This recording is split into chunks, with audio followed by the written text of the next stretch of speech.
Hello, everyone. Okay, I need to think of a better introduction for my podcast. I know some podcasts have this tune, this intro music when the podcast starts, or have some kind of catchphrase. I should probably figure that out because now I'm just like, hey guys, welcome. But yeah, anyways, guys, I hope you are doing well wherever you are in the world. I cannot get over the fact that the listeners are so worldwide. I have a little map where I can see where in the world people are listening to my podcast, and it's all over the place. And I think that's so fascinating. You know, to think that someone on the completely opposite side of the globe is listening to my voice is just kind of crazy. Anyways, so today I actually have a guest with me. Danielle van Kay. Danielle is also a recovery coach with personal recovery experience. Dani and me I just call her my colleague because we've been doing some stuff together. We have done a Buy Ed course together and we are now actually relaunching it. So if you do want to join our course, you can go to letsrecover.co.uk and get your ticket. It is a low-cost 8-day interactive recovery course. We will touch a bit more upon the course later.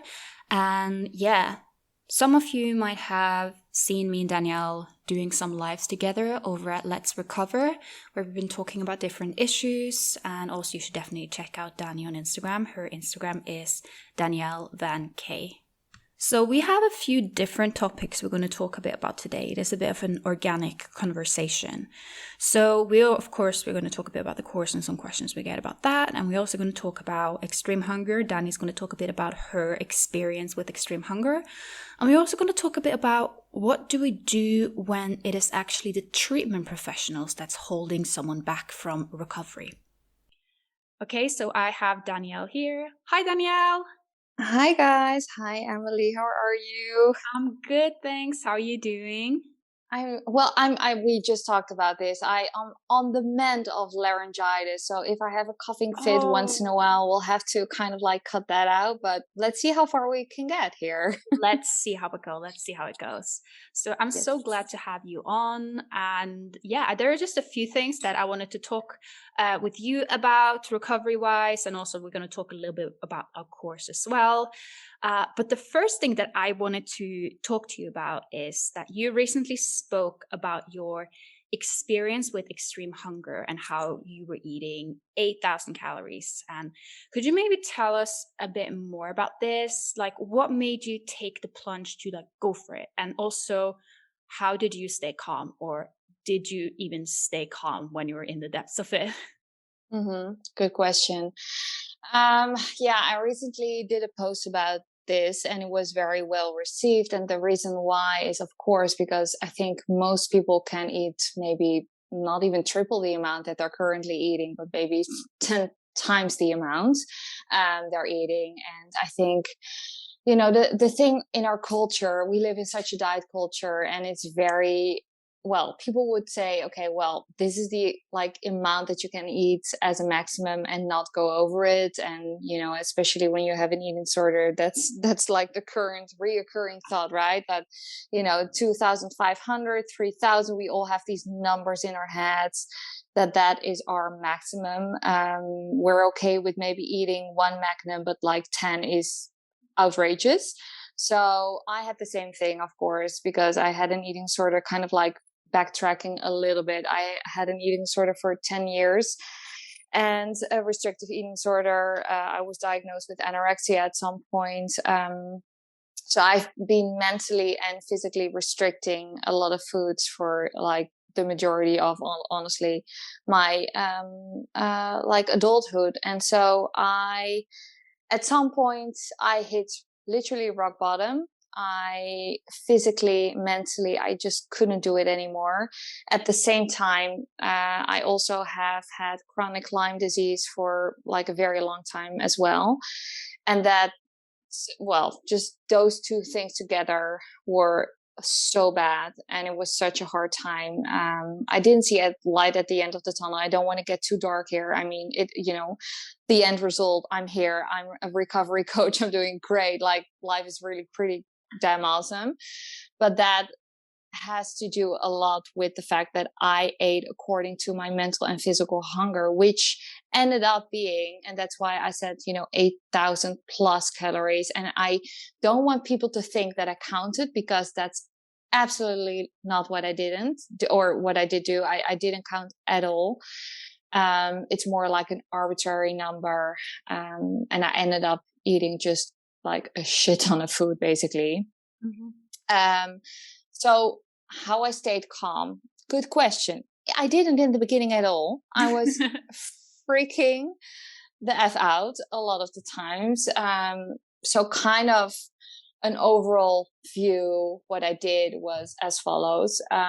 So I kind of, in the beginning, first of all, I had no guidance. I was in and out of eating disorder clinics for, my God, I think at least 6-7 years, without any good results, because same thing, I got a meal plan. And whenever I would say to my, the professionals in there, I would say, I'm very hungry. Can I have an extra snack? They would say, yeah, well, you know what, we'll have to talk about that in our team, and we'll get back to you in another week. Wow. Because you could possibly get a binge and da da da da da. Yeah. So that was really hard for me, hard pill to swallow, no pun intended, because I was starving, I was hungry, and they actually reinforced restriction, right? By saying, yeah, you know what, maybe we should talk about that and get back to you in another week, whilst I was starving and I had a restrictive eating disorder. It's quite weird, isn't it? Yeah, it is the treatment professional fear, the same thing the eating disorder does. Exactly. Yeah, it's crazy how they're, and we're not shitting on healthcare professionals. Absolutely. No, there's a time and a place for everything, and I think in some situations it's great. I think it's very dependent on in which country you are at. I live in Holland, so there's that. But anyway, long story short, I was just mentally and physically starving. And when I kind of decided to take the plunge, like I said, I hit rock bottom. And I don't want people to now listen to this and think, okay, I first need to hit rock bottom in order to eat X amount of calories. Absolutely not. You can start off right now, no matter at what stage of your life you are at right now. If you have a restrictive eating disorder, or any eating disorder for that matter, you are allowed to eat without restrictions. You are allowed to eat whatever you want at all times, basically, right? So I don't want anyone to think, oh shit, now I really need to hit rock bottom, to give myself the permission to eat that same amount that Danie needed at the time. First of all, that's what I needed at the time. So it's not going to, like, I'm putting basically a lot of disclaimers out here, because we have the tendency to put like a lot of disclaimers out there, just in case people think, you know what, maybe not, maybe, Yeah. You are very similar in that sense, huh? 100%. Yeah. Always just, and also sometimes I feel like people will, almost deliberately misinterpret, like, yeah, but you said this, does that mean that? No, always the eating disorder will come and twist things. So basically what is important to say, that you don't need to have been in and out of hospital for several years to follow your extreme hunger. All you need is to have extreme hunger. And even if you don't have extreme hunger, but you are in recovery, because people also are in recovery, but they go through a phase of maybe having a loss of appetite, you still need to eat, right? Absolutely.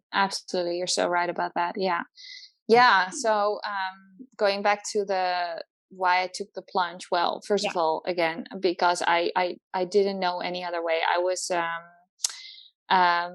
little trigger warning here.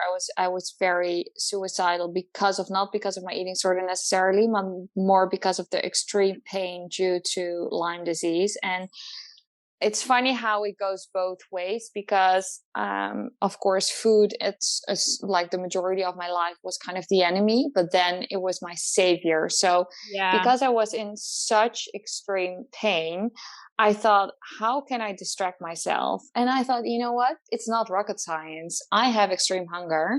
I am very mentally hungry. I am in an energy deficit for sure. I need to gain weight. Well, that's a little, again, side note disclaimer. You don't need to gain weight in order to, again, listen to your mental or extreme hunger. Yes, I kind of took the plunge. I started off slowly but surely. So it's not like I went from very restrictive eating pattern to eating like a huge amount, because I think that's kind of an illusion that people think that is a thing. For some people it might be, but for me it wasn't. So for me, and what also, I kind of also just like if someone is on a very low intake and are quite undernourished / maybe underweight as well, refeeding syndrome is also a thing. Like if you are someone who's eating very little and you have had a prolonged period of restriction, increase your intake gradually just to reduce the risk of refeeding syndrome. Medical disclaimer, me, Danie, and the disclaimers, there's so many of them. Oh God. But I think that is also important just to say. But Absolutely. when you're out of the risk of refeeding syndrome, then there is no reason to be like, well, I need to increase as slowly as possible, Absolutely. Yes. And I think it's tricky because I had some clients in the past who would always say, yeah, but so my dietitian is now saying, okay, you can't go over this amount because again, you're in the risk of refeeding, but I'm still so hungry. What do I do?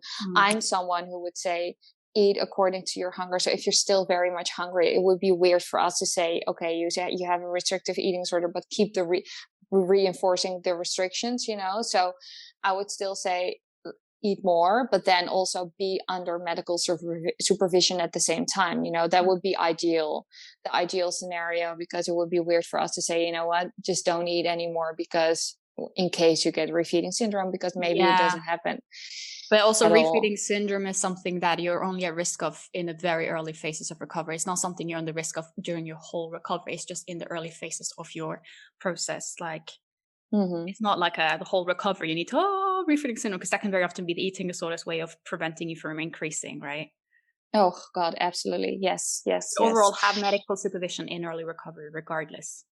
Absolutely. Yeah. We definitely would. That's the ideal scenario. And when I took again the plunge, I had basically a 2-week time period of increasing my intake, and I had no guidance, honestly no medical supervision, because my GP at the time, he had I think most GPs honestly have no clue about eating disorders in general. So, I wasn't really under medical supervision. I had no guidance. So now everyone and their dog knows about Tabitha Farrar and her vision and her book, Rehabilitate, Recover, Rewire. This is not sponsored. This is not a plug. This is just, I always recommend the book, and I'm like, I'm not getting money to say this. It's just a good book. I always need to disclaim that. Another disclaimer. Honestly, I think Tabitha made so much money on the fact that I said to everyone who I spoke to, buy this book. Honestly, it's no, really. I should get some commission. Tabitha, if you hear this, I'm your biggest fan. She deserves everything good. Like it is a book, and it's something that I recommend to clients as well. Absolutely, because it breaks down the science, and I think it's such an interesting thing what you talk about with your treatment professional being like, oh, don't eat too much, because lack of access to treatment, that is a big issue for people with eating disorders, right? But another issue that I know me and you see quite a lot is actually people getting treatment professionals that simply are not informed or properly trained in eating disorders. And I actually sometimes speak with people in recovery who work as doctors or psychologists or nutritionists, and they tell me that the training, the education they get in eating disorders are either very short. Usually they say it was like one lecture. And also that is built around stereotypes rather than science. Very little biology of what's going on. And it's so tricky because, me and you, we always say, seek help, seek help. But what do we do when someone does seek help and are dismissed? What do we do when someone comes to their doctor and are instead congratulated on their weight loss? What do we do when someone is told by the doctor that all people of your gender, race, age, size, etc. can't have an eating disorder? because doctors and psychologists hold such big authority. And I think this can have people live with their eating disorders in silence for years. I think the whole system just needs a revamp. And I know that's what me and you are trying to contribute on. I know that's what I'm trying to do every day in my own imperfect but persistent ways, right? So much stereotype around it.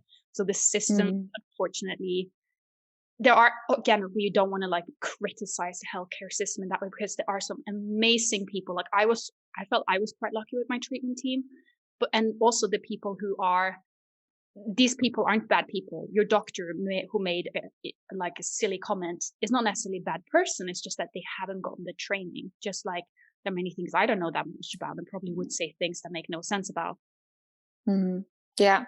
I recently wrote an article about just the ignorance when it comes to healthcare. There's so much ignorance. And I think, something that we also spoke about a couple of months ago off air is that I think what needs to happen is that, clinicians or people who work in these eating disorder units, centers, whatever they are, they have to be okay with asking questions to people who had eating disorders themselves. And I have a very good example for this, because I was working with a client a couple of months ago, and she was experiencing same thing as I was, like very extreme hunger to an extent where she would eat 10,000 calories per day. And she, her clinician thought she was binging. She was turning into she basically said, "I'm afraid that you will get binge eating disorder." So I basically spoke with her clinician, but the good thing about this woman was that she asked questions.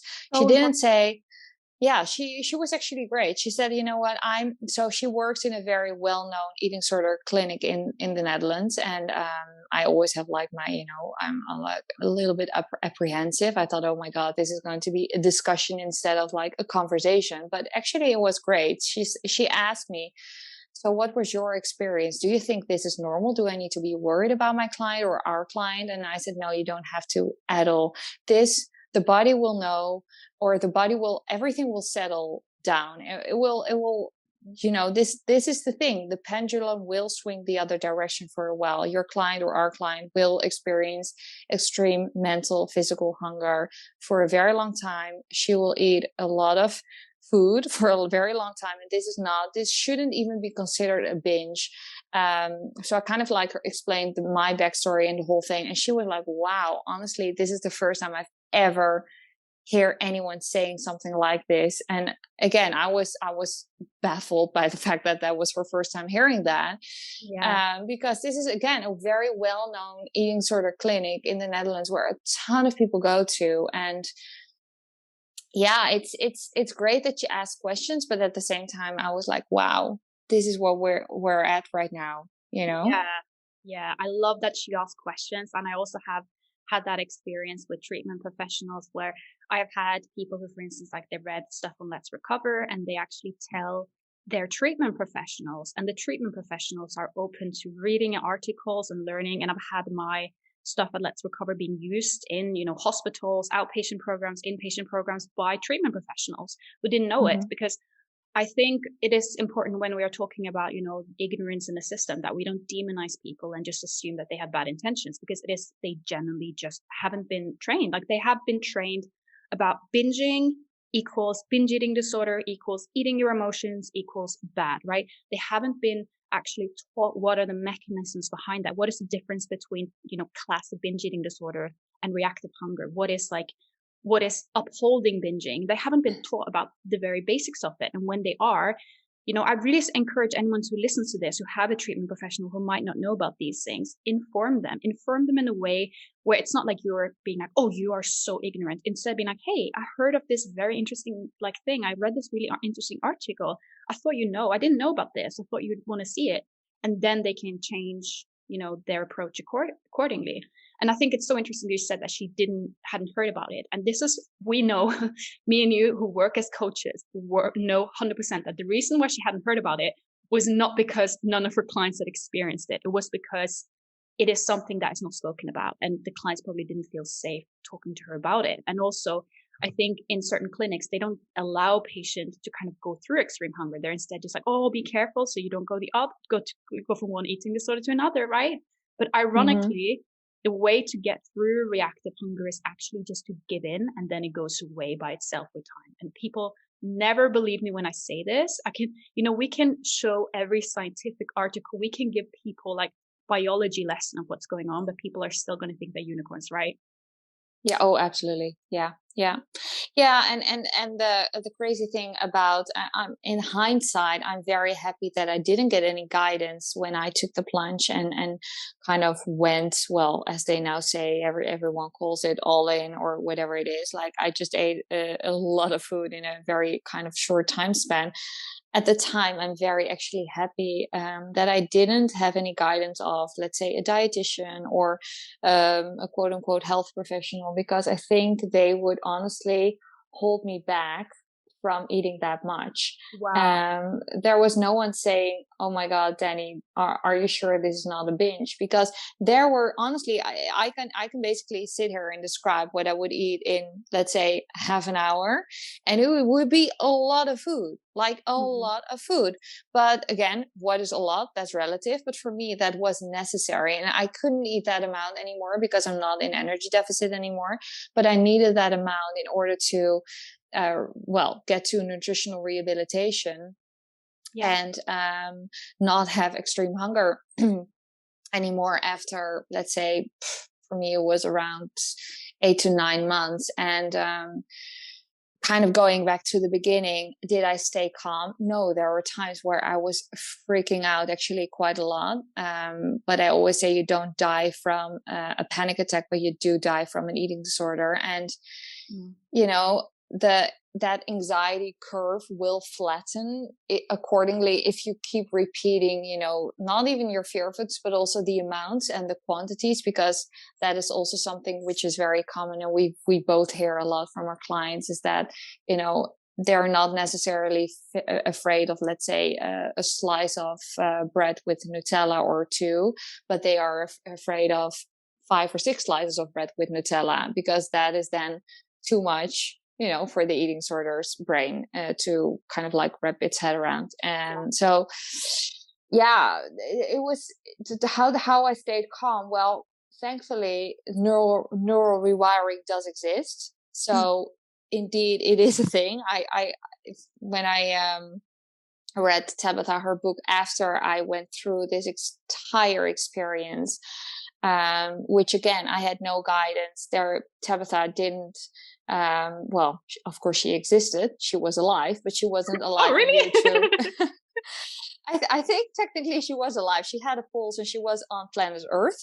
But she didn't have a YouTube channel or wrote a book by that time. So when I read her book after I went through this entire experience of refeeding, nutritional rehabilitation, extreme hunger, mental hunger, I was literally like, it was jaw dropping. I was like, oh my God, this is exactly what I went through. And thankfully, I listened to my body's needs. I went off to the cues that my body was signaling and giving to me, instead of listening to someone else telling me, you know what, you shouldn't or should eat this or that, or, you're lacking some protein here, or, oh my God, are you, and that's the most common thing that I've actually heard from some dietitians also with my clients.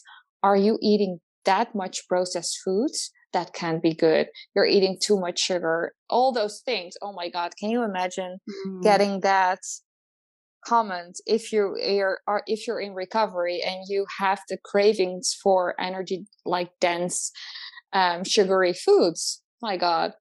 When I hear this, I just want to go and like give my psychologist and dietitian a hug for not saying these things, because I'm like, thank God, it would have ruined so much. But I think it's interesting what you said, because you were like, oh my God, like, you said that you were actually like almost happy that you didn't have like professional support and guidance, because the professional support and guidance, it is just so like, they don't really know.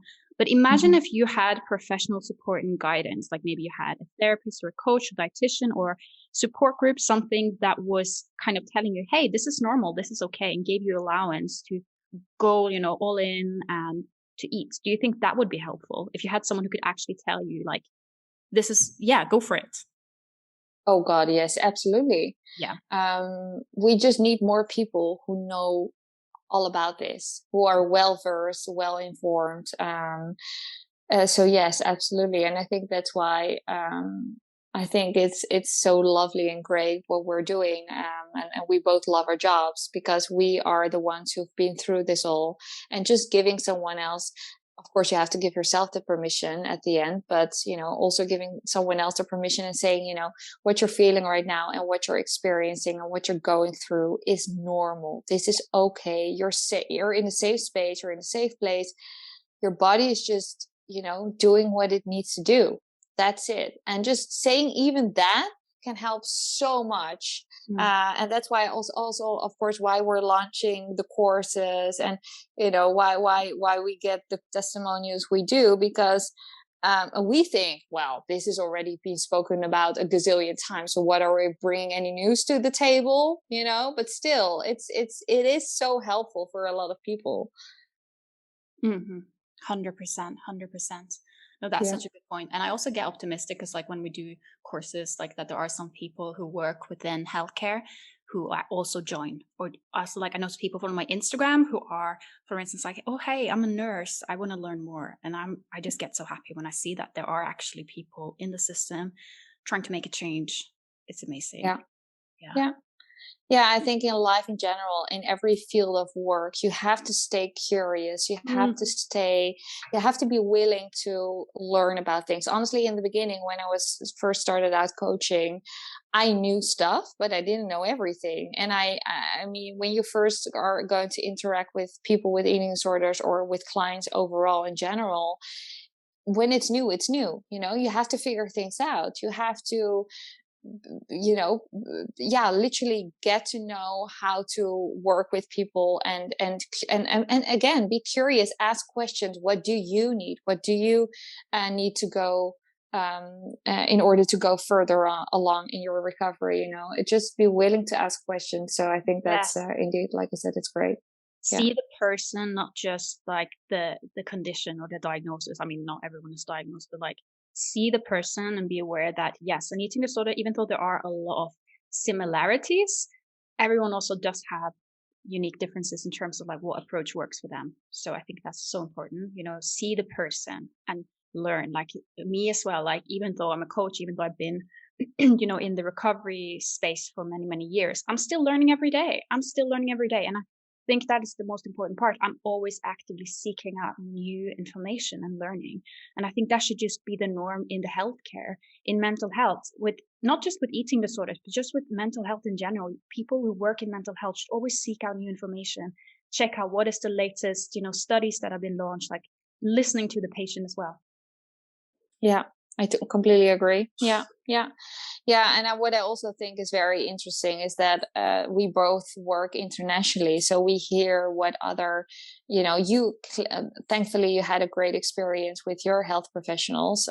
I didn't, but it's very much dependent on the country you live in, what kind of healthcare system is operating right there and then, and what they're doing. So I think that's also very, honestly, that's why I say, like, also I'm learning every single day. It's so interesting to see, they're doing that in France, they're doing that in Switzerland, they're doing, it's to me, that's fascinating. Yes. And also just different cultures. Like one just very small thing that I've noticed is that different countries have different meal patterns. Like in Norway, you tend to eat dinner quite early. And then, for instance, in US, you tend to eat dinner very late. Right. So there's all of these things. That is so important to just keep in mind. Different food cultures. And I think that is fascinating. That's why I also love working internationally and just hearing different, perspectives, experiences, but also hearing a lot of differences about the systems in different countries, because there are people in countries where there is just there's nothing. Look, there is like maybe the whole country has like one eating disorder treatment center. Like that was one I heard recently from someone working, and that is, of course, it is devastating because eating disorders still exist just because they. Absolutely. And I think this is the thing, if nobody's being diagnosed, then there might be an assumption in these countries that, eating disorders don't exist because nobody's being diagnosed. But the reason why no one's being diagnosed is because they don't know what to look for. They don't know, there's just no awareness. There's just no offer, right?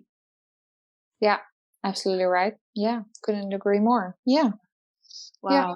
This was such a great conversation, Danie. Well, I agree. And I'm so happy to call you my friend and colleague at the same time. How cool is that? Yes, that is so cool.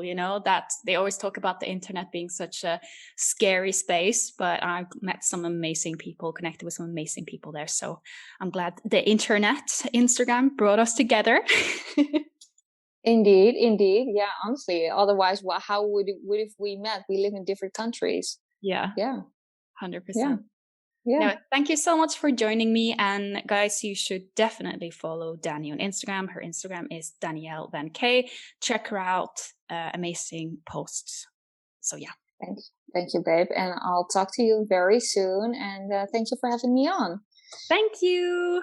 Okay, bye. Bye. I hope you enjoyed this conversation, guys. And now what I'm going to do is that I'm very quickly going to take some questions that me and Danie have gotten about the course. So that will be my version of the reader question today. Because we have gotten a lot of questions. We've gotten a lot of similar questions. So on comments on the posts we made or emails, DMs. So I thought I'd just race through it real quick. So the number one question we get is some version of, well, is this course for me as well? Does this apply to me as well? For example, some people have asked, but I have bulimia. Is it just for anorexia? No, it is not just for anorexia at all. We have plenty of people with bulimia, and I also have suffered bulimia as well as anorexia. And we actually have a whole day dedicated to binging, or as I call it, reactive eating, and just breaking that cycle. So it's very beneficial for someone with bulimia as well. And also someone asked, well, I have avoidant restrictive intake disorder, ARFID. Is it for me? And yes, we have had a few with ARFID attend last time. Some things, such as some body image aspects of it, might not always apply the same way to those with ARFID, as they don't always have body image issues. But overall, the feedback from the people with ARFID who attended was that they found it very helpful. And people ask, I have orthorexia, is that for me? Yes, absolutely. And we touch upon so many issues relating to orthorexia throughout the course. And then, of course, I have unspecified eating disorder, I have atypical anorexia, atypical bulimia, I'm undiagnosed, etc., etc., etc. Yes, it is still for you. We actually don't really operate that much with diagnosis because we find it quite unhelpful, and we find that eating disorders, a lot of it has the same root, right? So we don't hyper-focus on what your diagnosis is or whether or not you are diagnosed. It's not really something we talk much about. Another one is, but I have binge eating disorder. Is it for me? And usually the answer is yes, but it does depend on the type of binge eating disorder you have. If your binge started during or after a period of restriction, mental or physical, and you find yourself stuck in a binge restrict cycle, if yes, then you will benefit from it in the same way as someone with, for instance, bulimia would. But if you are someone with, I just call classic binge eating disorder that has no form of restrictive elements, no past, no current restriction, then you may not benefit of this in the same way, as this wouldn't count as reactive hunger, because we talk a lot about reactive hunger that is a reaction to past or current restriction. So in our experience, most of our audience fall into the first category, which is being stuck in, for instance, a binge restrict cycle, or being stuck in a chronic yo-yo dieting cycle. And we actually tend to call this reactive hunger or the binge restrict cycle rather than binge eating disorder. But we also know that a lot of people use different terms. Wherever there is binging, I look for restriction, and very often there is restriction there. But of course, there exist cases where there is no current or positive restriction. And if so, I would recommend the book Intuitive Eating, a revolutionary program that works. And another one we get is, but I'm not that sick. I'm not that underweight. I'm not restricting that much, and just some form of version of, it's not that bad. And, says everyone, right? Says everyone. Last time we had so many people feeling not sick enough and almost like imposters. And it's not a thing. If thoughts and actions about food, body, exercise is controlling and negatively impacting your life, you have an issue and you deserve help, support, and resources. So stop gaslighting yourself. This is actually the eating disorder trying to stay overdue by trying to convince you that it doesn't even exist. I often refer to it as Schrödinger's illness, like, I'm not really here, but I'm controlling your life. I mean, those two can't coexist, right? You're listening to this podcast also probably for a reason, that you or someone in your life are struggling with an eating disorder, or maybe you're a healthcare professional who wants to learn more. If so, that takes me to the next question. Is it also for healthcare professionals, coaches, etc.? Yes, we have had plenty of people join in the past who actually use it as part of their own training. So that is 100% something you can do. And then another question we get is, oh, I am this and that age. Is it still for me? And the answer is yes. We have people of all ages. You are not too old, because quite a few people are like, oh, is this only for teenagers? Is this only for people who are 20, only people who are 30, etc., etc.? This is for everyone. We've had so many different ages attend. Because surprise, surprise, surprise, an eating disorder don't just vanish at a certain age. That's not how eating disorders work. Regarding age, the only thing is if you are under 18, you should have parental consent to join. And also do be prepared that there is some adult themes throughout and there will be occasional swearing, so we would therefore not recommend it to children. Other question we get is this only for people in the UK, or is this only for people in Europe, or is it only for this and that? No, this is for people worldwide. Last time we had so many different countries joining. It was so fascinating. And now already I'm looking at the group of people who have joined and looking at their countries. We have from all over the world already. So it is from people from all over the place. And actually, fun fact, neither me or Danielle are British. I live in the UK, but I'm ethnically Norwegian, and Danielle is Dutch. So the reason why my account is called letsrecover.co.uk is because .com was taken when I was creating my website, and also because I live in the UK. So I just thought that was natural. And another big question we get all the time is, oh, but I'm on vacation, or oh, I have a work, I have studies, I have children, etc. Can I still attend? And the answer to that is yes. How much time you put into the course is up to you. We have daily video courses that are around like 15 to 25 minutes. And then we have the content, posted content in terms of posts. And we also have stories, and we have a daily assignment. You can race through it, or you can really take your time. And it's also up to you how much you engage in the support group as well. Some people aren't even members, and some people spend a lot of time there making connections and helping each other out. It's all up to you. And also, if you're just inhumanely busy that week, the content is available for 30 days afterwards. So last time we had some people who joined and actually did the course the week after, or like a few weeks after. For 30 days, you can access the course content. So do it in your own pace. That's completely fine. And another one is about privacy and is, my attendance kept confidential? Yes, 100%. We are not spreading the names of people attending our course, our support group. We're not telling your personal details to anyone else. Of course not. This is such a hugely important principle for us as coaches, confidentiality. The Instagram account is closed and secret, so only other course members can look through who follows it. And the Facebook group as well, closed, only members can see what's going on in there. So your privacy is protected. And if you just want to be even more, even more private, you're also free to make a separate Instagram account or a separate Facebook just for the course. We had some people who were just very, very, very, they didn't even want the course members to kind of see their name or participants. Then you can do that as well. Completely fine. Just let us know when you signed up so we have the right Instagram name and Facebook account for you, so we know which one to accept. Okay, so we have gotten a lot more questions, but this episode is becoming very long.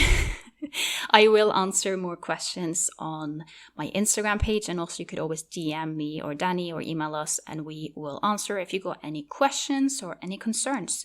So yeah, let us know, and we hope to see some of you there. Very, very excited. We're so passionate about this, and we got such amazing reviews last time we did it, which was just, I was like almost in tears. I was so people were saying the most amazing things. And I also just don't want to be taking full credit for that, because the people were actually putting in work. This is the thing. I saw people really putting in the work, so it's all them. We were giving tools and resources, but the participants were doing the heavy lifting and putting in the work and, yeah, benefiting from that effort. Okay, guys, that was it for today. I really hope you enjoyed this episode. And if you did, please leave a rating, leave a review. Let me know. I love reading, like when I get, like, for instance, a DM or comment about the podcast. It really makes me happy. I always do try to answer. Sometimes I miss them. So if I haven't answered, I promise I'm not deliberately ignoring you. I'm such a Pisces. I feel so bad because I know that I have a lot of DMs that I haven't really seen or that I've opened and have gotten lost. So yeah, just wanted to let you know that. I will talk to you guys next week and have an amazing day and week and month and year of life ahead. And maybe I should work on like an outro as well, like some kind of dramatic ending or like a tune that like dun dun dun. Yeah, okay. I'll sort that out another time. Bye bye, guys.